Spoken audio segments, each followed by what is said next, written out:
দেশের ১১তম প্রধানমন্ত্রী হিসাবে শপথ নেওয়ায় তারেক রহমানকে শুভেচ্ছা ও দোয়া জানিয়ে আবেগঘন বার্তা দিয়েছেন জনপ্রিয় কণ্ঠশিল্পী কনক চাপা। সামাজিক যোগাযোগ মাধ্যমে দেওয়া এক স্ট্যাটাসে তিনি নতুন প্রধানমন্ত্রীর প্রতি শুভকামনা জানান এবং দেশের শান্তি, সমৃদ্ধি ও উন্নয়ন কামনা করেন।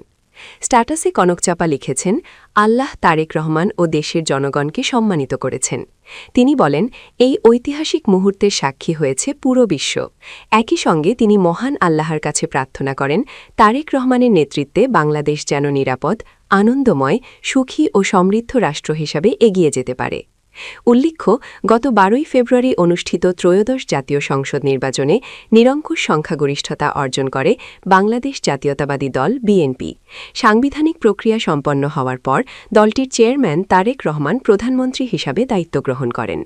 নির্বাচনের ফলাফল ঘোষণার পর দেশ বিদেশের বিভিন্ন অঙ্গন থেকে কাছে বহিমান্দন জানানো হচ্ছে। এরই ধারাবাহিকতায় সাংস্কৃতিক অঙ্গনের বিশিষ্ট ব্যক্তিত্বরাও শুভেচ্ছা বার্তা জানাচ্ছেন।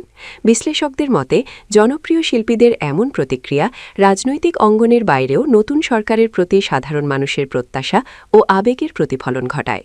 গত মঙ্গলবার ১৭ই ফেব্রুয়ারি জাতীয় সংসদ ভবনের দক্ষিণ প্লাজায় অনুষ্ঠিত শপথ অনুষ্ঠানে রাষ্ট্রপতি মোহাম্মদ শাহাবুদ্দিন নতুন প্রধানমন্ত্রীকে শপথবাক্য পাঠ করান। একই অনুষ্ঠানে নবগঠিত মন্ত্রিসভা সদস্যরাও শপথ গ্রহণ করেন। এর মধ্য দিয়ে নতুন সরকারের আনুষ্ঠানিক যাত্রা শুরু হয়। নতুন সরকার দায়িত্ব গ্রহণের পর দেশের উন্নয়ন, সুশাসন এবং অর্থনৈতিক অগ্রগতির বিষয়ে নানা প্রত্যাশা তৈরি হয়েছে। রাজনৈতিক বিশ্লেষকরা মনে করছেন, বিভিন্ন শ্রেণী-পেশার মানুষের শুভেচ্ছা ও সমর্থন নতুন সরকারের কার্যক্রমে ইতিবাচক প্রভাব ফেলতে পারে।